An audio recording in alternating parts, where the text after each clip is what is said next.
is I'm going to preach P45.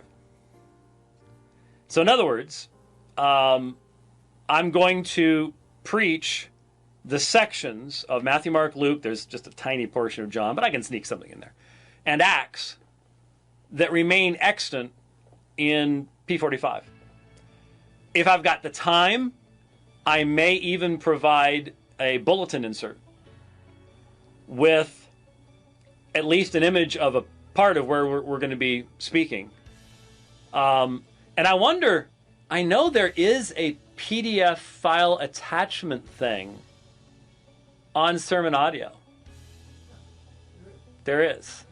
So something's making me think, I might be able to, we'll see. I may not have time. I always have lots of plans, but time is always the hard part.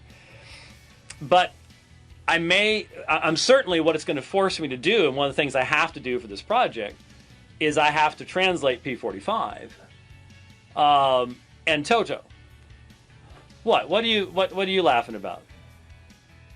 Somebody in the channel wants to know, how can you possibly preach P45? It's not King James only, or it's not King James. Oh, well, yes, okay. Sorry, so, it thank struck you me for funny. It struck me funny for that. Anyway, so I think that's what I'm going to end up doing. The only problem is that I haven't verified yet whether I would be running directly into where Pastor Fry is preaching at the moment. So I may have to actually change the order a little bit because I don't want to necessarily run into where he is right now and be at cross purposes along that way. But I really spend some time trying to figure out how I can multitask in the sense of bringing things together. And I have regular preaching duties at church.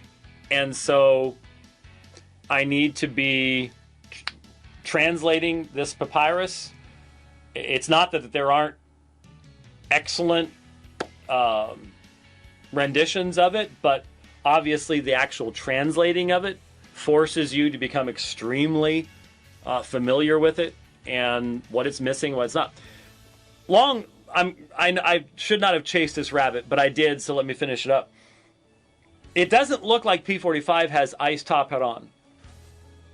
But I already know enough about P45 to realize that the significance of that is not nearly on the level as if P66 or P75, other gospel manuscripts, did not contain the same phrase.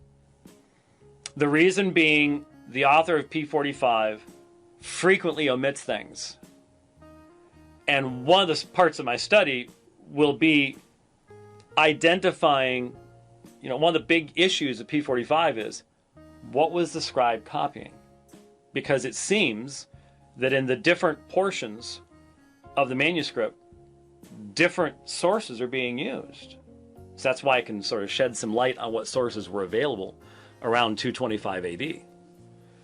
A lot of work, folks. That's why I appreciate your prayer and your support in that kind of work.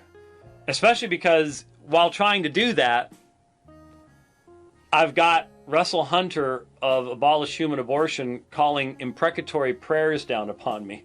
That God would strike me and make me sick because I'm such an evil, false teacher who had never heard of him before. So, anyway, we'll get to that later on. But P45 doesn't. But when you put this phrase, Eis taparan pros Bethsaidon, unto the other side pros Bethsaidon,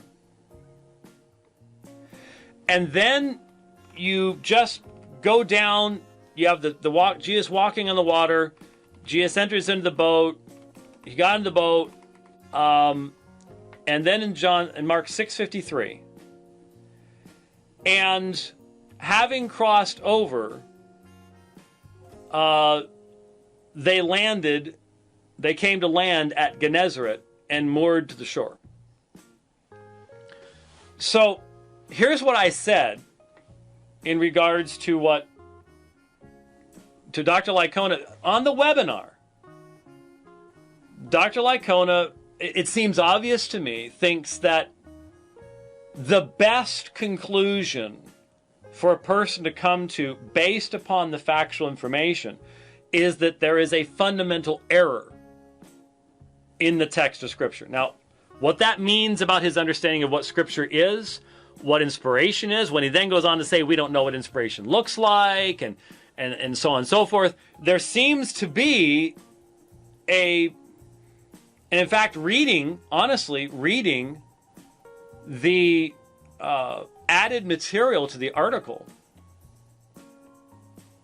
I could not tell that I was not reading the arguments of a person who is just absolutely attempting to prove contradiction in the Bible. I mean, you read it yourself and see if that's not the conclusion you come to. And so what I pointed out was, if you take Dr. Licona's position, you create a fundamental contradiction in Mark. So in other words, to say he was wrong at 645, you're then left going, so he got unwrong at 653? So in literally a matter of sentences, he was confused at 645, he got unconfused by 653. Maybe, he's working away and, it's tough writing on this papyrus, and he was starting to sort of lose concentration around 645, but between 645 and 653, someone brought him his Starbucks. And once he got his Starbucks, the caffeine kicked in, clarity of thought, because Mark has them landing at Gennesaret. And so the only way for that to work, I'm not sure if they're going to get in sounds like someone's banging on the walls outside. So, what?